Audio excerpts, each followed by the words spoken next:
Elle est l'ambassadrice du walking en France, une danse de revendication. Née à Los Angeles il y a plus de 50 ans, Josefa Madoki, alias Princesse Madoki, chorégraphe, directrice artistique, interprète. Elle est la seule française à danser dans le clip de Beyoncé et Jay-Z Ape Shit en 2018, tourné au musée du Louvre.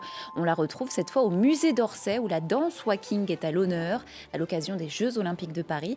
Bonjour Josefa Madoki. Bonjour. Ravie d'être avec vous. Alors après le Louvre, le musée d'Orsay, donc vous devenez une habituée des musées parisiens. Ouais, c'est exactement Ça y ça. Ça devient familier, ces lieux-là, pour moi. Vous donnez donc une représentation les 26 et 27 avril prochains sous la nef du musée d'Orsay, donc entouré de ces magnifiques statues, pour une version courte de votre dernière création, Disco, D-I-S-C-O. On regarde un extrait.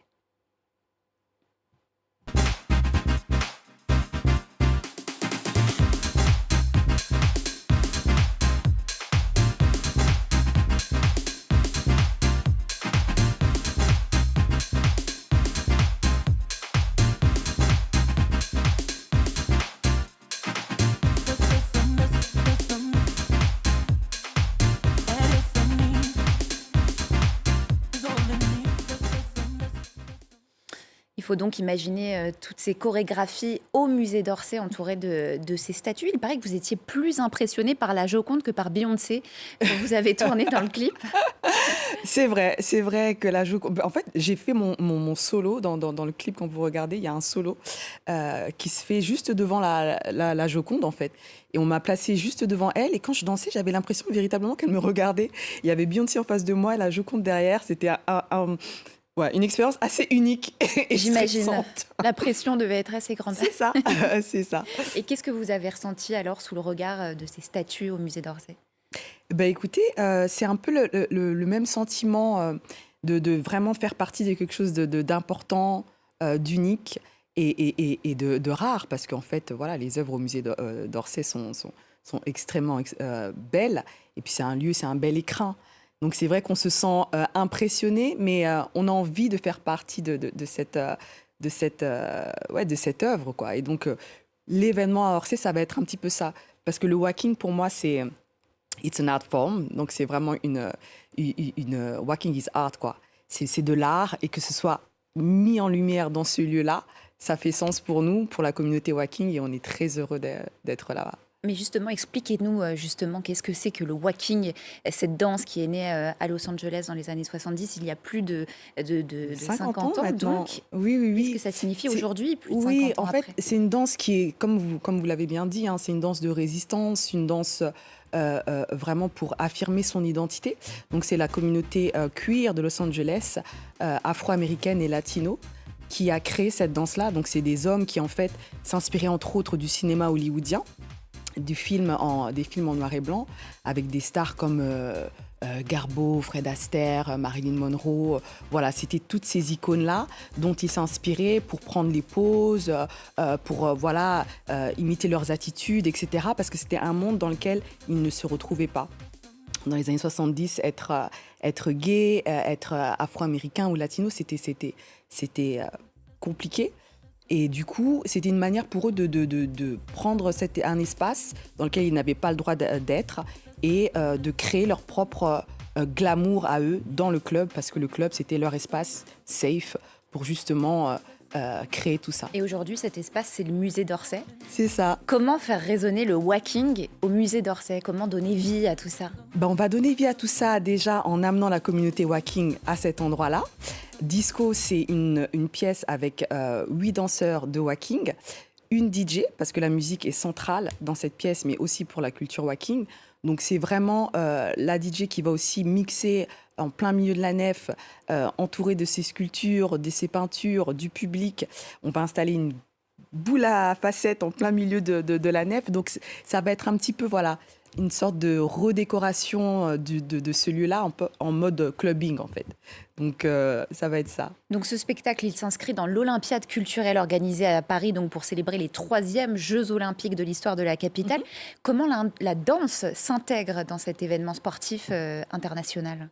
Écoutez, elle s'intègre assez bien, dans le sens où finalement la danse, c'est c'est de l'art, mais c'est quand même un engagement du corps. Et et les danseurs travaillent quasiment comme des athlètes pour, former leur corps, pour faire en sorte qu'ils puissent être endurants. Donc il y a quand même pas mal de liens avec le sport et la manière dont les danseurs euh, travaillent leur discipline. Donc pour nous, en fait, ça fait vraiment sens d'avoir de la danse là. Et puis d'ailleurs, cette année, il va y avoir Le au breakdance, JO le breakdance. Donc effectivement, c'est un progrès. c'est un progrès. La danse, elle a toute sa place. Et puis il y a ce côté performatif de la danse, entre autres la danse break, qui a du coup toute sa place aux Jeux Olympiques. Oui. Vous parliez d'une danse de résistance pour définir le walking. Vous dites dans un entretien à Libération qu'aujourd'hui encore, exhiber ces codes queer et cette nudité n'est pas toujours anodin dans certains lieux, devant certains publics. À quoi pensez-vous? Oui, quand je dis ça, c'est qu'on a eu des expériences, notamment avec le spectacle disco, où je peux avoir certains de mes interprètes hommes qui vont porter des talons, qui vont être peut-être avec une tenue, on va définir de féminine, où ça peut être, où ça a pu être en tout cas dérangeant à certains endroits, certains publics où on a été présenter le spectacle. Et là, on s'est dit, ah oui, effectivement, il y a encore du chemin à faire à certains endroits pour que ce soit plus un sujet, quoi, au final. Et d'ailleurs, vous êtes la première chorégraphe de walking à avoir été invitée sur une production de l'Opéra de Paris. C'est Thomas Joly, donc directeur artistique d'ailleurs des cérémonies des JO 2024, qui vous a proposé de participer. Grâce à vous, ce mouvement underground populaire a été parachuté sur l'une des scènes les plus élitistes de la culture française. Ouais. Donc les murs tombent. Les murs sont en train Grâce à de vous. tomber véritablement avec tout ce qui se passe autour du walking. C'est assez impressionnant. Moi, je suis ravie, je suis vraiment très très contente, mais c'est vrai que je suis pas non plus très étonnée dans le sens où le walking, c'est une danse c'est une culture qui brille, c'est une culture de flamboyance. Comme on le sait, tout ce qui brille attire. Et aujourd'hui, finalement, les gens se rendent compte que mais ça brille, on a envie d'en savoir plus, on a envie de voir cette danse-là. Et c'est une danse qui est très visuelle. Donc sur des scènes comme une scène de l'opéra, elle avait finalement toute sa place là-bas, quoi. On va justement regarder à quoi ça ressemble.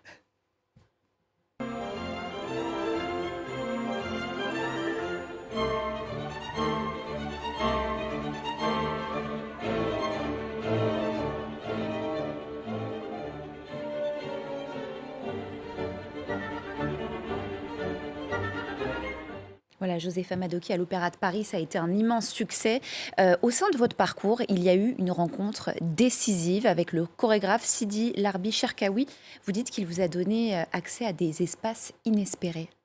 Clairement, ce chorégraphe-là a vraiment été un déclencheur pour ma carrière. J'aime l'appeler ma fée clochette parce qu'il m'a donné vraiment plein d'opportunités. Il a ouvert des portes pour moi qui étaient inaccessibles. C'est avec lui que je me suis retrouvée au musée du Louvre avec Beyoncé. C'est avec lui que je me suis retrouvée dans des plus grands opéras d'Europe et du monde, dans des plus grosses scènes comme Avignon à la Cour des Papes.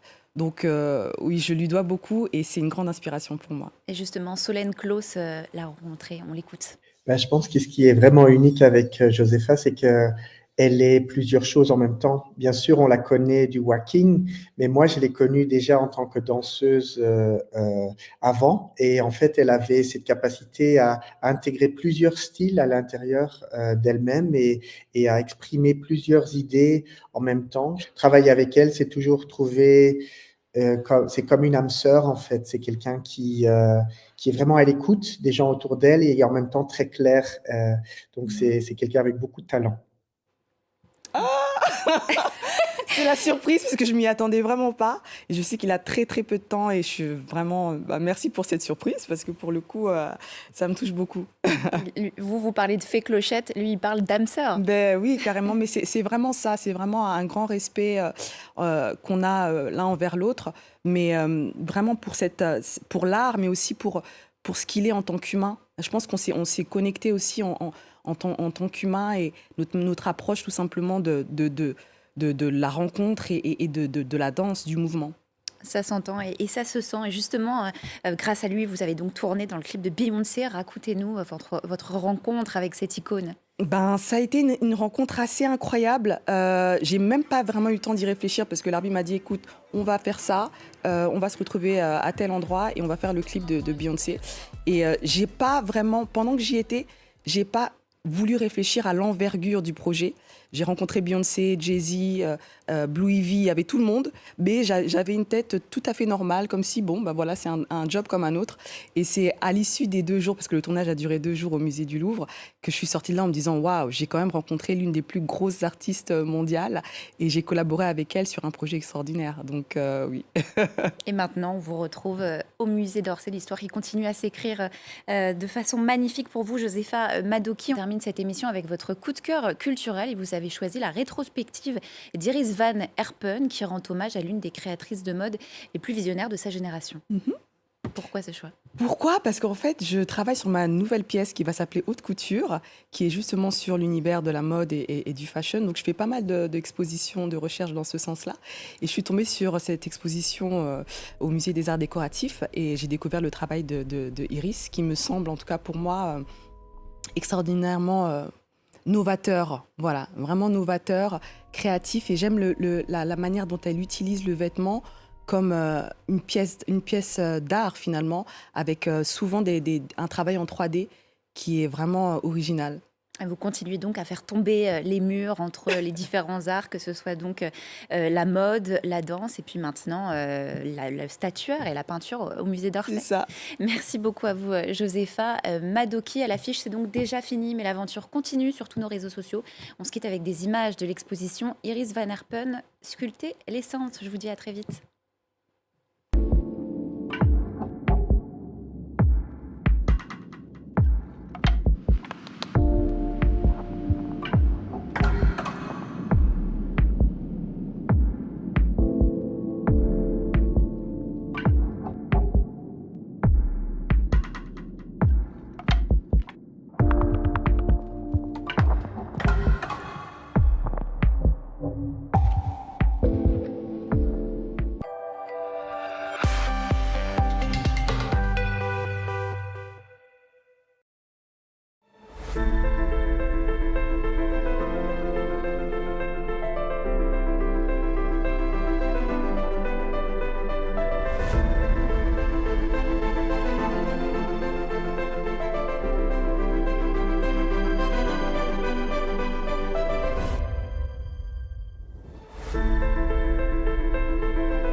Balade culturelle présentée par Valérie Fayolle. Rencontre, On va vivre ensemble un Paris des arts magiques. découverte, partage. Disons qu'on fait partie des voix du monde. J'ai toujours aimé le cabaret. J'ai toujours aimé la franche tricherie du déguisement. Qu'ils soient musiciens, écrivains, peintres ou encore acteurs, tous les artistes sont à l'honneur dans le Paris des Arts. Moi aussi. Le Paris des Arts, à voir sur France 24 et sur france24.com.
Le moment approche.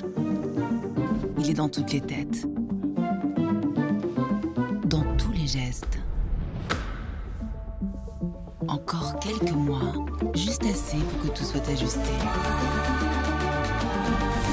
Et savoir faire rêver.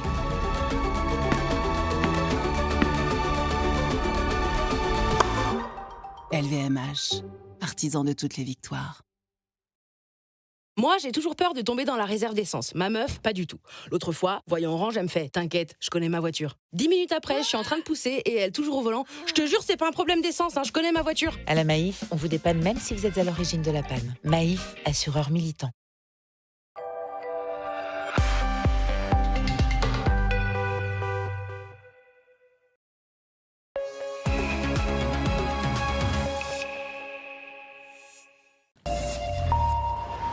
Bonjour à toutes et à tous, je suis ravie de vous retrouver pour Paris Direct. Tout de suite, les titres de ce mardi 16 avril. La flamme olympique allumée à Olympie, elle entame désormais son périple à travers la Grèce. 20 ans après son titre olympique, la nageuse Laure Manodou était la première relayeuse française. La flamme rejoindra la France le 8 mai pour finir à Paris le 26 juillet, date de la cérémonie d'ouverture des Jeux Olympiques. Nous ferons le point sur cette cérémonie avec notre envoyé spécial à Olympie, Alexia Kefalas. L'escalade se poursuit entre l'Iran et Israël. Toute action contre les intérêts de l'Iran entraînera une réponse sévère. Déclaration ce matin du président iranien. L'état-major israélien a de son côté affirmé hier qu'Israël riposterait à l'attaque de Téhéran commise ce week-end. Que peut faire l'État hébreu? Bruno Darou nous en dira plus. L'opération Mayotte Place Nette a débuté ce matin dans un climat tendu. Objectif, lutter contre l'immigration irrégulière, la délinquance et le logement illégal. Dans le 101e département français, 1700 policiers et militaires sont déployés. L'opération va durer 11 semaines.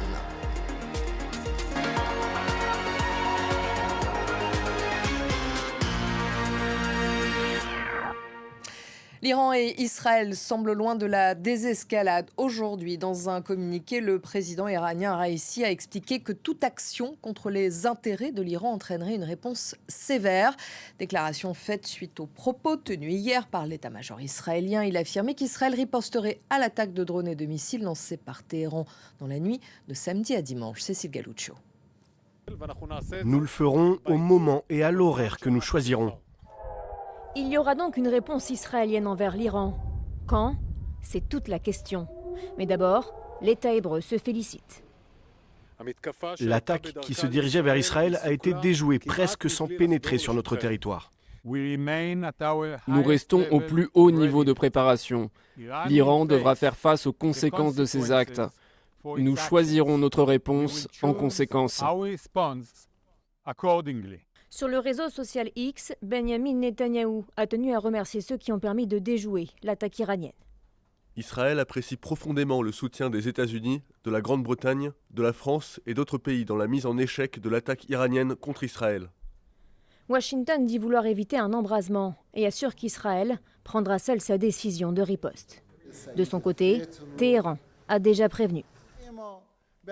Notre conseil à tous les partisans du régime sioniste criminel est d'apprécier l'acte responsable et mesuré de l'Iran et de dissuader le régime sioniste de commettre d'autres actes malveillants. Une réponse israélienne qui pourrait menacer tout le Moyen-Orient. Alors Bruno Darou, bonjour. On vient de le voir, on vient de l'entendre, Israël a été clair, cette riposte aura bien lieu, mais quelle forme va-t-elle prendre, sachant que la pression internationale est forte, et notamment celle des États-Unis qui appellent Israël à la désescalade?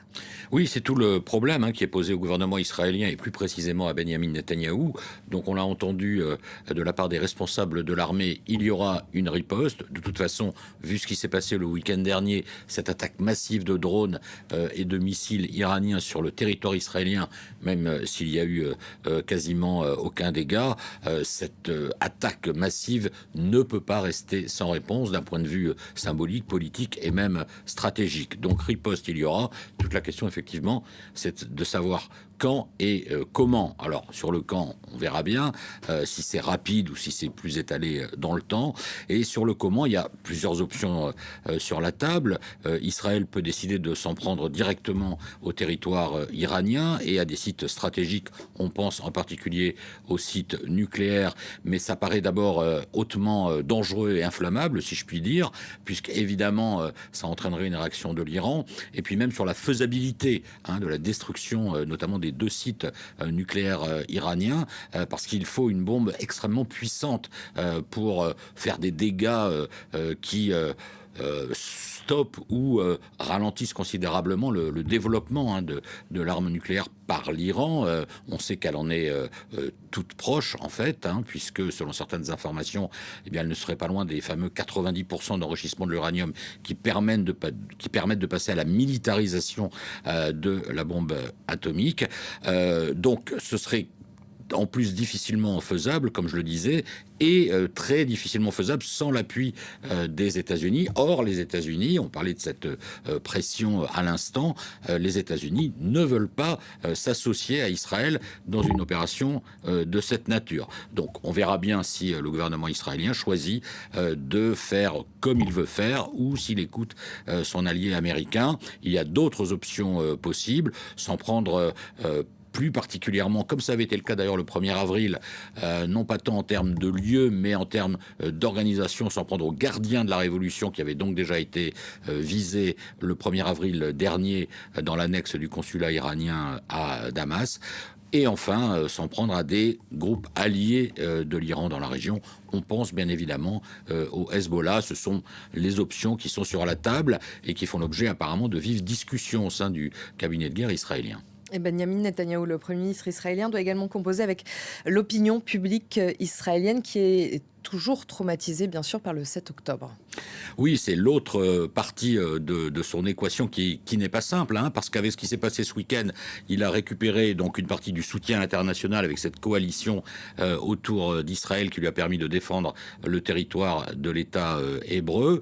Il a aussi très certainement regagné un peu de popularité auprès d'une population israélienne qui le critiquait de plus en plus pour sa gestion des opérations dans la bande de Gaza. Donc il peut à nouveau se poser en père protecteur de la nation, mais là aussi, il faut qu'il fasse attention à la manière dont il profite de cette opportunité en quelque sorte, parce que si la riposte vis-à-vis de l'Iran est trop déstabilisatrice, eh bien pour de nombreux Israéliens, il n'apparaîtra plus comme quelqu'un qui protège, mais quelqu'un qui augmente l'insécurité des Israéliens. Merci beaucoup Bruno pour votre décryptage. La mythique flamme olympique est désormais allumée. Une première étape symbolique à 101 jours des Jeux Olympiques. Après une cérémonie toujours aussi émouvante à Olympie devant les ruines du temple d'Héra, la flamme a entamé son périple. Elle va passer 11 jours en Grèce. Elle foulera ensuite le sol français à Marseille le 8 mai. Elle sillonnera 65 départements avant son arrivée à Paris pour le 26 juillet, date de la cérémonie d'ouverture des JO. Je vous propose d'écouter Tony Estanguet, le président du comité d'organisation des Jeux Olympiques de Paris. 100 ans après la dernière édition d'été dans notre pays, le peuple français aura l'honneur et le bonheur d'accueillir cette 33e Olympiade. Aujourd'hui, la France est prête à prendre le relais.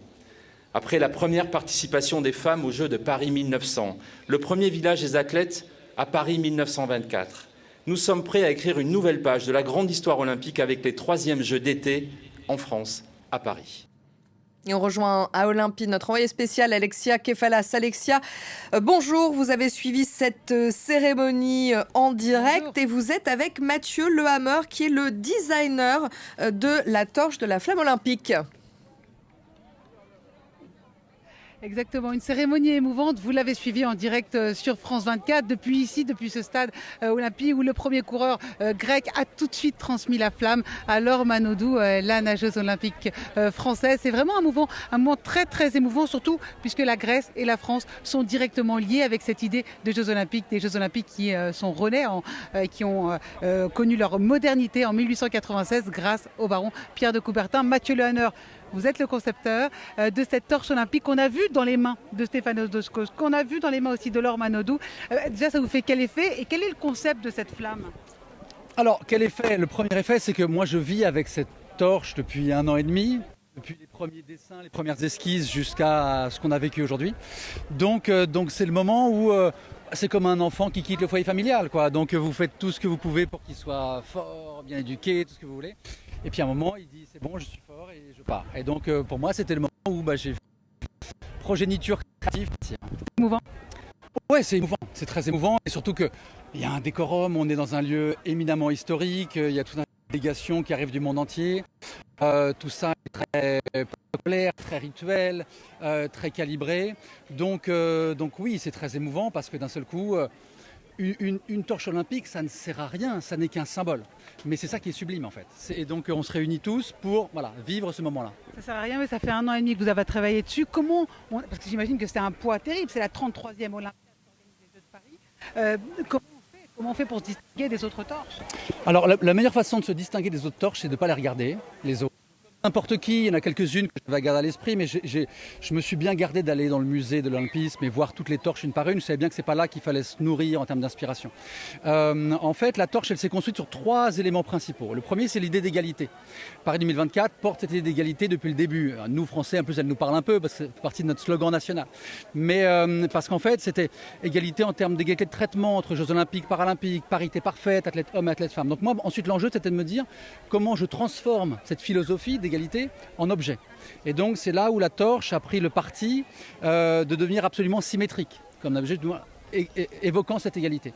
Deuxième élément, c'est de se dire il faut qu'elle nous parle de Paris, de la France. Et donc elle se nourrit de la Seine. Et donc si vous regardez bien en partie basse de la torche, cette ondulation du métal recyclé qui devient très très poli, c'est un peu comme si vous regardiez la Seine au coucher du soleil. Donc ça reflète et ça ondule. Et puis dernier élément qui fait encore plus sens évidemment aujourd'hui, c'est que je voulais que ce soit un objet très simple, très pur, très iconique, apaisant. Je voulais que ce soit un objet apaisant.